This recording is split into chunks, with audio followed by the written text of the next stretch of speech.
Thom Hartmann here on the news. You need to know this.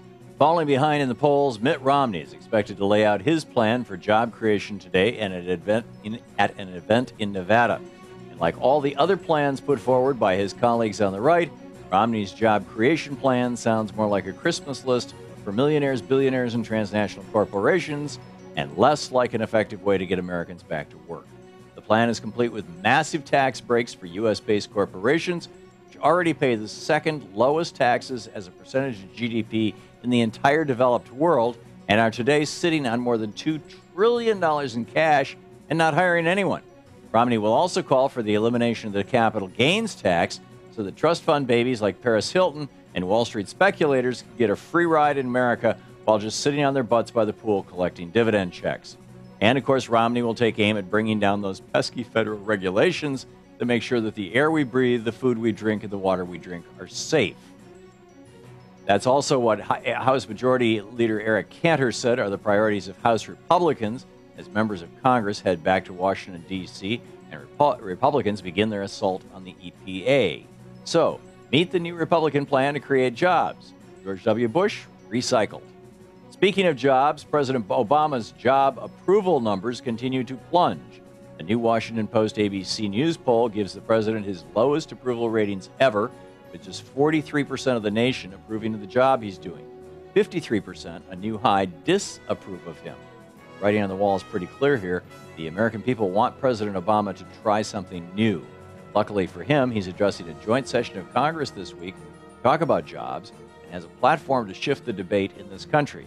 Now is the time to go bold and embrace a second FDR-like New Deal to rebuild the United States and call out the Republicans who are dead set on crashing the economy to tilt the 2012 elections.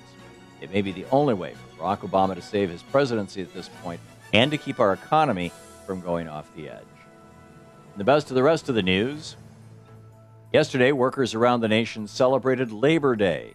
But in Wisconsin, the day was spent rallying workers against Governor Scott Walker, who declared war on organized labor earlier this year.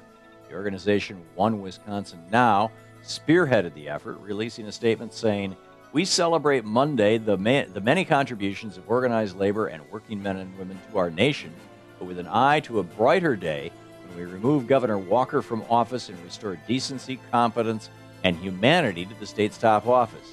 That day could be as soon as January 3rd of next year. Walker becomes officially eligible to face recall. Let's hope that by the time next year's Labor Day rolls around, Walker's out of a job, with the message of don't mess with working people heard loud and clear around America." The days of American tax dodgers relying on Swiss bank accounts may be numbered. According to Reuters, the U.S. government issued an ultimatum to Switzerland to hand over information about how many American dollars are being stashed away in secret Swiss bank accounts, or else face investigations into some of the nation's top banks. According to a Swiss newspaper, as much as $30 billion belonging to thousands of Americans is hidden in Swiss tax havens. Switzerland's finance minister is not ready to hand over the details, saying that the ultimatums are no way of dealing with other states. The taxes for millionaires, billionaires, and transnational corporations at historic lows, where profits surge to new highs, something isn't adding up. Time to crack down on the tax dodgers and the nations that are complicit in this theft of American tax dollars.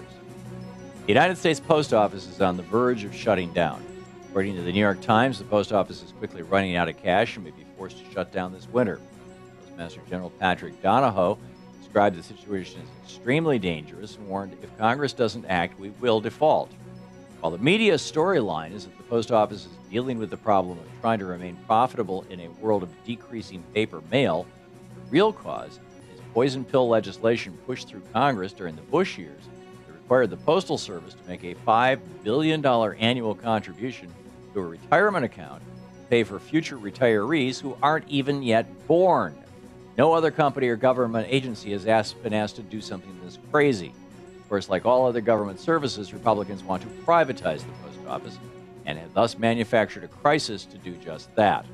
The Postal Service that Ben Franklin created is in trouble today. Privatizing the post office is the ultimate assault on our commons. Republican frontrunner for president Governor Rick Perry left the campaign trail Monday to return to Texas. After denying climate change and accusing climate scientists of manipulating the data to make money, Harry is going back to his home state to deal with a climate change-induced epic wildfire.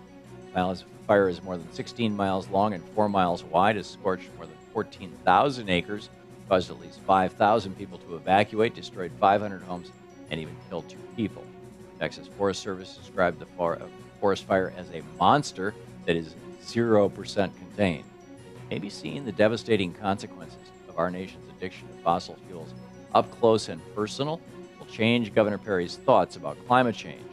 If so, I'm sure a big campaign contribution from oil oligarchs will quickly change it back. Crazy alert, snake bitten. California man is in police custody after munching on an unusual snake, a python. The man was asked to hold the pet snake when he inexplicably decided to take 2 massive bites out of the reptile, sending him to deep freeze. And that's the way it is today, Tuesday, September 6th, 2011. I'm Thom Hartmann on the news.